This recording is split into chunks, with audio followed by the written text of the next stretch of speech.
Hello दोस्तों, नमस्कार। SM किसी चैनल में मैं आप सभी लोगों का दिल से बहुत बहुत स्वागत करता हूं। अगर आपने पहली बार विजिट किया है जरूर इस चैनल को सब्सक्राइब कर लेना, साथ में बेल आइकन को हिट करके ऑल जरूर सेलेक्ट कर लेना। उसी के साथ साथ एक और दूसरा चैनल है फ्री स्टॉक मार्केट क्लासेस करके, अगर आप चाहो तो इस चैनल को भी सब्सक्राइब करके आप रख सकते हो। यहाँ पर भी बेल आइकन को हिट करके ऑल जरूर सिलेक्ट करके यहाँ पे रख लेना। इस चैनल का लिंक आपको ऊपर आई बटन पे या फिर नीचे डिस्क्रिप्शन में मिल जाएगा। सो चले दोस्तों, फिलहाल तो इस वीडियो को हम लोग स्टार्ट कर लेते हैं।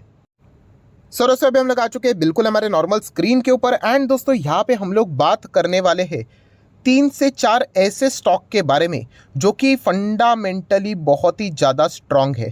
फंडामेंटली स्ट्रांग रहना मतलब एग्जैक्टली क्या है, ऐसे बहुत सारे लोगों ने कमेंट सेक्शन में पूछा भी था। तो फंडामेंटली स्ट्रांग मतलब उन कंपनी का बिजनेस बहुत ही कमाल का है, प्लस उन कंपनी के बिजनेस के साथ साथ उनकी बैलेंस शीट भी कमाल की है, प्लस उन कंपनीज का प्रॉफिट एंड लॉस स्टेटमेंट भी देखेंगे। जो एवरेज परफॉर्मेंस हम लोग चेक करते हैं वो भी कमाल का यहाँ पे रहता है। प्लस अगर देखा कि कंपनी का मैनेजमेंट भी अच्छा रहता है, शेयर होल्डिंग पैटर्न भी अच्छा रहता है, मतलब ओवरऑल कंपनी का जो पैकेज है वो बहुत ही कमाल का नज़र यहाँ पे आ रहा है। ऐसे कंपनीज को हम लोग बोलते हैं fundamentally strong. And fundamentally strong है, इसका अर्थ ये कभी नहीं कि वो स्टॉक नीचे नहीं जाएगा, बिल्कुल भी नहीं। मैं आपको ऐसे बहुत सारे स्टॉक्स दिखा सकता हूँ। एंड इनफैक्ट इस वीडियो में हम लोग जो 3 से 4 स्टॉक की बात करने वाले हैं, ये ऐसे ही कंपनीज है जो कि फंडामेंटली स्ट्रांग है, सब कुछ बढ़िया है। बट यहाँ पे आपको पता है कि बाजार प्लस माइनस यहाँ पे होता रहता है। ऐसा कभी नहीं होगा कि लाइफ में बाजार हमेशा या फिर कोई स्टॉक हमेशा मतलब हमेशा ऊपर रहेगा, कभी भी नहीं। सो जब भी स्टॉक नीचे आता है तो फंडामेंटली स्ट्रांग शेयर्स में क्या कर सकते हैं आप, बाइंग की अपॉर्चुनिटी वहाँ पे देख सकते हैं। इस वीडियो में मैं 3 से 4 स्टॉक आपको यहाँ पे बताने वाला हूँ, बट वो सारे स्टॉक्स कोई भी एज अ मतलब बोलते हैं ना रेकमेंडेशन नहीं है, एजुकेशनल पर्पस के चलते आप ज़रूर इनको यहाँ पे कंसिडर कर सकते हो। तो चलिए एक एक स्टॉक को अभी हम लोग स्टडी कर लेते हैं। नंबर 1 स्टॉक के साथ स्टार्ट करेंगे। नंबर 1 मतलब पहला स्टॉक बर्जर पेंट्स। यस दोस्तों, बर्जर पेंट को कोई इंट्रोडक्शन की ज़रूरत नहीं है। लगभग 97 ईयर ओल्ड कंपनी हम लोग को देखने को आप में मिल रही है। एक बार चेक कर लेना, 97 या फिर 98 भी हो चुके होंगे, क्योंकि कंपनी ने खुद यहाँ पे बोला था, कंपनी के मैनेजमेंट ने, कि जब इस कंपनी के 100 ईयर्स कंप्लीट हो जाएंगे तो उन्होंने उनका जो रेवेन्यू का टारगेट था वो बहुत बड़ा रखा था।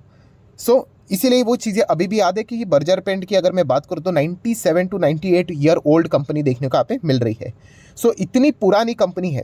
तो इसका अर्थ ये नहीं कि अभी ये नीचे आ गया करके, नीचे आ गया मतलब मैं 1 साल का डेटा अगर आपके सामने रख दूँ तो आप यहाँ पे इजीली चेक कर सकते हो क्या नज़र आ रहा है, गिरावट नज़र आ रही कि नहीं। तो एक गिरावट कितनी है, तो एक गिरावट है लगभग 23% के आसपास। 1 साल की बात करें तो एग्जैक्टली कैलकुलेट करने जाए तो उससे भी ज़्यादा गिरावट शायद से आपको देखने को यहाँ पे मिल सकती है। तो सवाल यही आता है, क्या कंपनी में कोई इशू है, इंटरनल इशू है? तो बिल्कुल भी नहीं, ये एक आम करेक्शन हम लोग को देखने को यहाँ पे मिल रहा है।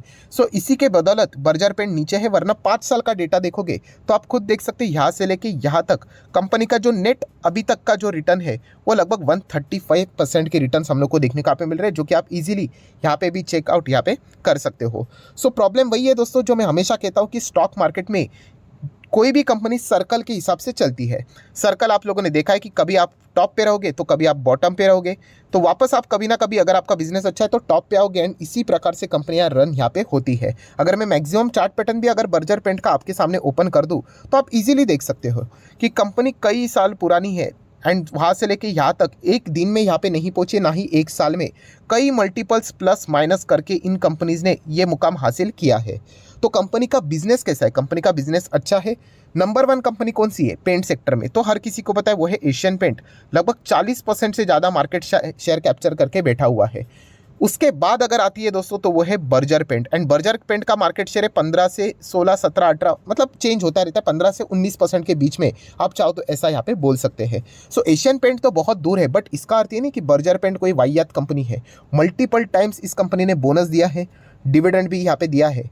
एंड भविष्य की अगर हम लोग बात करें तो ये कंपनी आपको अच्छे रिटर्न्स दे सकते हैं, नो डाउट ये एक ब्लू चिप कंपनी है। अगर आप कंपनी की बैलेंस शीट को स्टडी करोगे तो आप देख सकते हो कंपनी के जो रिजर्व्स है 2,500 करोड़, 3,000 करोड़, 3,500 करोड़ से ज़्यादा देखने को मिल रहे हैं। कर्जे की बात करें, long term borrowing completely zero हम लोग को नज़र आ रहा है। शॉर्ट टर्म बोरिंग बात करें, फ्लक्चुएटिंग मैनर में चेंज होता रहता है, 500 CR के आसपास देखने को मिल रहा है। एंड कैश इक्विवेलेंट की बात करें तो 200 करोड़ के आसपास का कैश कंपनी के पास फिलहाल तो देखने को मिल रहा है। अभी 97 ईयर ओल्ड कंपनी है, तो यहाँ पे गुडविल से रिलेटेड तो आधी चीज़ें यहाँ पे खत्म हो जाती, मतलब हमें पता है कि कंपनी फंडामेंटली बहुत ही अच्छी रहेगी। मार्केट कैप की बात करें तो लगभग 60,000 करोड़ का मार्केट कैप है।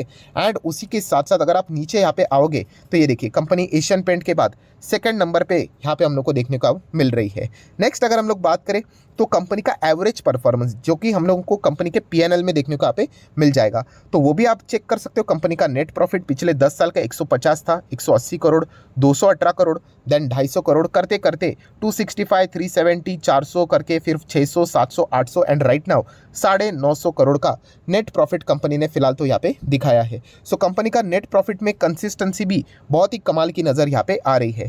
देन अगर हम लोग आगे बढ़े तो कंपनी का शेयर होल्डिंग पैटर्न भी हम लोगों को देखने को मिल रहा है। 97 ईयर ओल्ड कंपनी में अगर आप चेक करोगे तो 75% प्रमोटर ही लेकर बैठे हुए, बचा कितना 25%, उसमें से भी 11% एफआईएस लेकर बैठे हैं। बचा हुआ डीआईएस के पास 3% एंड पब्लिक के पास केवल 10.5%। सो ओवरऑल पैकेज की मैं बात करूँ तो बर्जर पेंट बहुत ही अच्छी कंपनी है। नीचे आ गया इसीलिए स्टॉक खराब हो गया, इस प्रकार से विचार नहीं करना है। कंपनी का बिजनेस अच्छा है। हाँ, ये बात सच है कि एक ब्लू चिप टाइप कंपनी है। सो ब्लू चिप में आपको पता है, लार्ज कैप में आपको पता है कि जो स्पेस रहता है कंपनी का रिटर्न का वो कंपैरेटिवली स्लो रहता है। सो अगर आप उसके साथ ओके हो आगे बढ़ने के लिए तो आप जरूर इसके बारे में विचार कर सकते हैं। बहुत ही अच्छे लोअर लेवल पे यहाँ पे कंपनी देखने को मिल रही है। नेक्स्ट कंपनी की बात करेंगे दोस्तों, फुटवेयर कंपनी की नंबर 1 कंपनी, यस, रिलैक्सो फुटवेयर।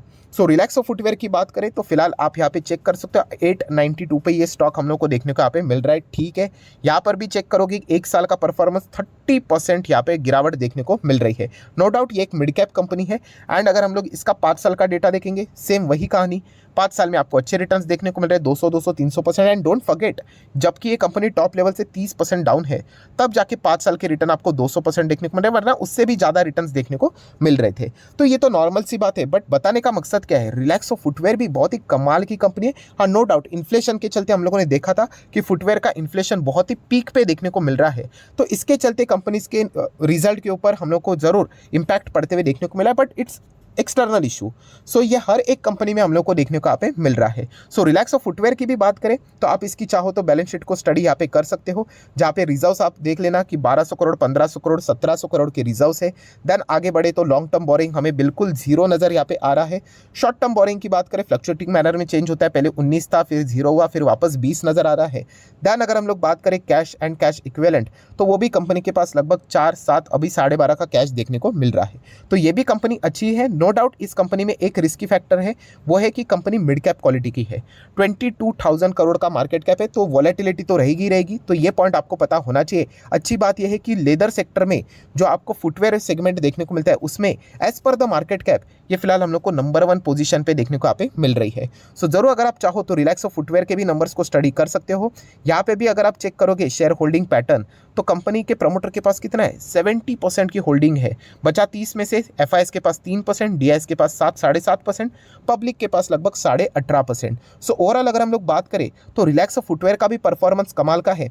एंड यहाँ पे भी अगर आप चाहो तो कंपनी के पीएनएल को स्टडी यहाँ पे डिटेल में कर सकते हो। मैं थोड़ा सा फास्ट मूव करना चाहूँगा क्योंकि और 2 स्टॉक्स कवर करने, 27, 40, 45, 66, ऐसे करते करते 100, 120, 150, 200, 290 एंड उसके बाद फिलहाल कंपनी हम लोग को उसी रेंज में देखने को मिल रही है। सो नो डाउट यहाँ पे इन्फ्लेशन का झटका जरूर देखने को मिला है, बट लॉन्ग टर्म के हिसाब से ये कंपनी बहुत ही शानदार नजर आ रही है। लॉन्ग टर्म मतलब दोस्तों बिल्कुल भी नहीं कि मैं 1 साल की यहाँ पे बात कर रहा हूँ, हम लोग एटलीस्ट यहाँ पे 4 से 5 साल की तो बात मिनिमम करते ही है। सो जरूर अगर आप चाहो तो रिलैक्सो फुटवेयर को भी कंसिडर यहाँ पे कर सकते हो। नेक्स्ट उसी के सेक्टर से बिलोंग करने वाला सेकंड नंबर की company Bata India. Yes, Bata India भी देखा गया, ये भी एक मिड कैप कंपनी है।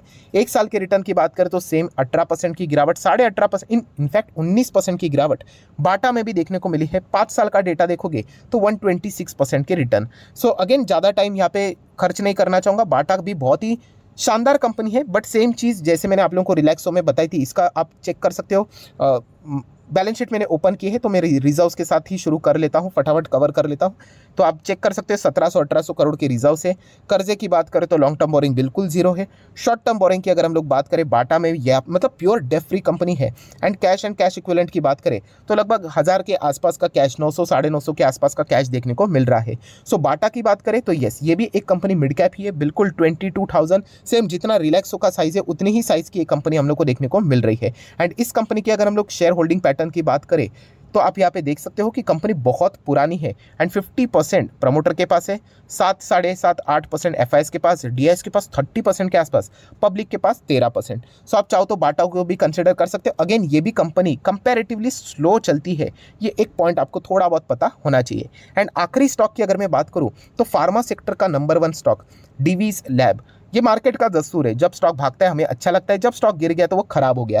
तो ऐसी बात बिल्कुल भी नहीं है। डिवीज लैब भी बहुत अच्छी कंपनी है, बट एक साल के परफॉर्मेंस को देखोगे तो 30% की गिरावट आपको नजर यहाँ पे आएगी। बट जैसे 5 साल का डेटा मैं ओपन करूंगा, सेम वही चीज 200-300% के रिटर्न्स एंड शानदार परफॉर्मेंस देखने को यहाँ पे मिल रहा है। सो डिवीज लैब अगर भी देखा गया तो इसकी भी बैलेंस शीट आप चाहो तो यहाँ पे चेक कर सकते हो, जहाँ पे आपको कंपनी के रिजर्व बहुत ही तगड़े नजर आएंगे। 7-9 लगभग 11,500 करोड़ के रिजर्व से।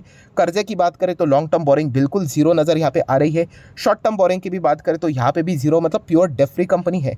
एंड कैश इक्विवेलेंट की अगर मैं यहाँ पे बात करूँ तो वो भी आप देख सकते हो, लगभग कंपनी के पास 2100 के बाद 2800 करोड़ का कैश देखने को मिल रहा है। तो इसकी भी बैलेंस शीट बहुत ही ज़्यादा स्ट्रांग है। एंड ये तो कंपनी देखा गया तो निफ्टी 50 का एंड ब्लू चिप कंपनी है। 87,000 करोड़ का मार्केट कैप है। एंड अगर हम लोग बात करें तो सिमिलर वे फार्मा सेक्टर की अगर हम लोग बात करें तो उसमें ये नंबर 1 पोजीशन पे देखने को यहाँ पे मिल रही है। सो डिवीज लैब खराब नहीं है, बट यस यहाँ पे हर प्रकार का साइकिल हम लोग को देखने को मिल जाता है, तो उसी प्रकार का परफॉर्मेंस देखने को मिल रहा है। कंपनी का पीएनएल भी देख सकते हो 1900-2900 सेम रेंज में हम लोग को पीएनएल देखने को मिल रहा है। एंड कैश इक्विवेलेंट मतलब बैलेंस शीट सब कुछ हम लोग यहाँ पे देख लिया, पीएनएल देख लिया।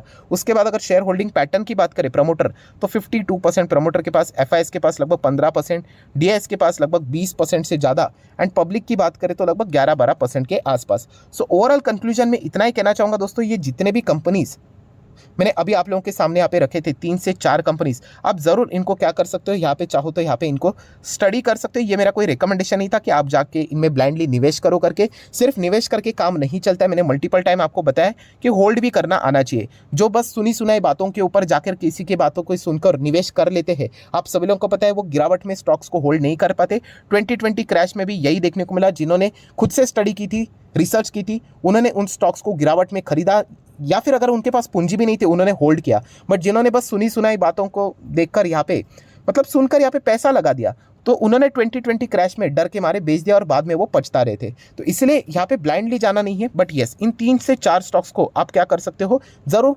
स्टडी करने के लिए कंसिडर कर सकते हो। सो आशा करता हूँ वीडियो हेल्पफुल लगा होगा, तो जरूर इसको लाइक एंड शेयर कर देना। एंड डीमैट अकाउंट अगर आपने अभी तक ओपन नहीं किया तो लिंक नीचे डिस्क्रिप्शन में 25 वीडियो की लिस्ट आपको बिल्कुल फ्री ऑफ कॉस्ट प्रोवाइड कर दी जाएगी। सिर्फ आपको एक काम करना है, आपका नाम एंड कौन सा लिंक के थ्रू आपने अकाउंट ओपन किया है ये मुझे प्रॉपरली कमेंट सेक्शन में बता देना। तो हफ्ते भर के अंदर अंदर ये 25 वीडियो की लिस्ट है स्टॉक मार्केट सीखने से रिलेटेड, वो आपको मैं बिल्कुल फ्री ऑफ कॉस्ट प्रोवाइड कर दूंगा। So that's it, thank you very much दोस्तों, we will be meeting our next video. तब तक के लिए बाय बाय।